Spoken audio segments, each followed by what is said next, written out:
Kita ninyo na patong-patong ang kaso ko. Sa totoo lang, ang balita ko may warrant daw ako pag...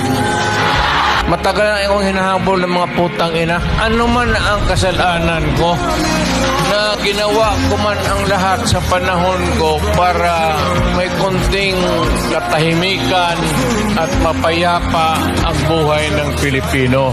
Assuming na totoo, bakit ko ginawa yan? Para sa sarili ko? Para sa pamilya ko?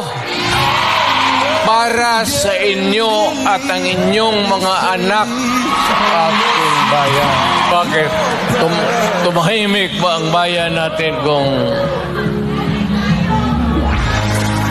Pilipinos? Hold up dito, hold up. Tayo mga ayaw ng gulo, napipilitan tayo to confront evil because nandyan sa harap natin. Sino ba naman gustong pumatay? Utang inang yan.